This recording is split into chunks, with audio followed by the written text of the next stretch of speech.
अजीत पवार की बगावत से न सिर्फ एनसीपी पार्टी बल्कि पूरा पवार परिवार भी दो गुटों में बंट गया है। एक गुट शरद पवार का है और दूसरा अजीत पवार का। हालांकि शरद पवार के समर्थन सिर्फ उनकी बेटी और पोता कर रहे हैं। परिवार के बाकी सदस्य बटे हुए नजर आ रहे हैं। शरद पवार के कुनबे में सीनियर पवार, अजीत पवार, सुप्रिया सुले, रोहित पवार और पार्थ परिवार सक्रिय राजनीति में है। आपको बता दें कि शरद पवार के पिता गोविंदराव पवार और मां शारदा पवार थी।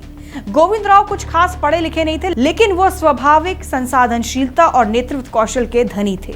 आपको बता दें कि शरद पवार कुल 11 भाई बहन हैं, जिनमें 7 बेटे वसंतराव, अप्पा साहेब, अनंतराव, शरद, बापू साहेब, सूर्यकांत राव, प्रताप राव और 4 बेटियां सरला, सरोज, मीना और लीला शामिल हैं। इनमें से शरद पवार का परिवार यानी उनकी बेटी सुप्रिया सुले, अप्पा साहेब के पोते रोहित पवार और अनंत राव के बेटे अजीत पवार और उनके बेटे पार्थ पवार राजनीति में सक्रिय हैं। वहीं सबसे बड़े भाइयों की बात की जाए तो वसंतराव पवार वकील थे, जबकि अप्पा साहेब ने एग्रीकल्चर की पढ़ाई की थी। अनंतराव भी खेती किसानी से जुड़े हुए थे।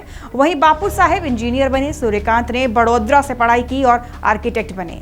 प्रताप राव पवार ने अपना कारोबार शुरू किया और ऐसा कहा जाता है कि शरद पवार के बड़े भाई अप्पा साहेब के बेटे राजेंद्र राजनीति में आना चाहते थे, लेकिन परिवार के एक सदस्य अजीत पवार पहले से ही राजनीति में आ चुके थे, लिहाजा उनका सपना पूरा नहीं हो सका। तो आइए आपको विस्तार से बताते हैं पवार परिवार के बारे में। शरद पवार को देश की राजनीति में चाणक्य कहा जाता है। पवार फिलहाल एनसीपी के सर्वेसर्वा हैं, जो कि फिलहाल अपने भतीजे अजीत पवार की बगावत के खिलाफ संघर्ष कर रहे हैं। शरद पवार ने पूर्व टेस्ट क्रिकेटर सदाशिव शिंदे की बेटी प्रतिभा से शादी की थी। प्रतिभा पवार राजनीति से दूर थी, लेकिन एनसीपी में उनका अच्छा खासा दखल था। शरद पवार अपनी किताब में बताते हैं कि कैसे 2019 में अजीत पवार ने बीजेपी को समर्थन दे दिया था। तब प्रतिभा के कहने पर ही वो पार्टी में लौटे थे। शरद लिखते हैं कि प्रतिभा से मिलने के बाद अजीत ने माफी मांगी थी और बीजेपी से समर्थन वापस लेने को मान गए थे। महाराष्ट्र के नव नियुक्त उप मुख्यमंत्री अजीत पवार ने अपने चाचा शरद पवार के खिलाफ बड़ी बगावत करते हुए पार्टी को 2 धड़ों में तोड़ दिया है। अजीत पवार के साथ एनसीपी के 8 विधायक भी मंत्री बने हैं। अजीत पवार को ऐसा लग रहा था कि चाचा शरद पवार बेटी सुप्रिया सुले को ज्यादा तवज्जो दे रहे हैं, जिसकी वजह से उन्होंने इतना बड़ा कदम उठाया। आपको बता दें कि अजीत पवार 90 के दशक से ही राजनीति में सक्रिय हैं, जो कि 5वीं बार महाराष्ट्र के डिप्टी सीएम बने हैं। शरद पवार के बाद अजीत को ही एनसीपी प्रमुख पद का सबसे बड़ा दावेदार माना जाता था। शरद पवार की बेटी सुप्रिया सुले एनसीपी की सांसद हैं और पार्टी की नेशनल वर्किंग प्रेसिडेंट भी हैं।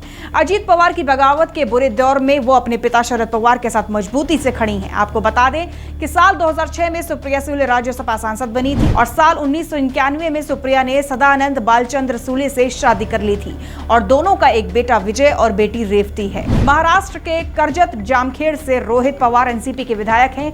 रोहित पवार शरद पवार के भाई अप्पा साहेब के बेटे राजेंद्र पवार के बेटे हैं। इस रिश्ते से रोहित पवार शरद पवार के पोते हुए। आपको बता दें कि रोहित भी शरद पवार, अजीत पवार और सुप्रिया सुले की तरह राजनीति में सक्रिय हैं। शरद पवार के भतीजे अजीत पवार के बेटे पार्थ पवार भी सक्रिय राजनीति में। हालांकि पार्थ पवार पिछले चुनाव में राज्य की मावल लोकसभा सीट से चुनाव हारने के बाद पॉलिटिक्स में उतने सक्रिय नजर नहीं आए।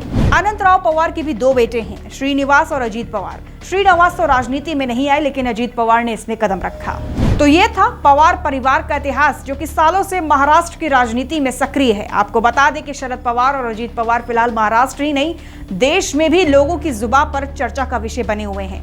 हर कोई ये जानना चाहता है कि आखिर अजीत पवार ने अपने चाचा के साथ ऐसा क्यों किया, जिसने उन्हें सब कुछ दिया था। वहीं ये भी चर्चा हो रही है कि क्या एनसीपी भी खत्म हो जाएगी। तो आज श्रेष्ठ भारत में बस इतना ही। अभी के लिए आप मुझको दीजिए इजाजत। नमस्कार।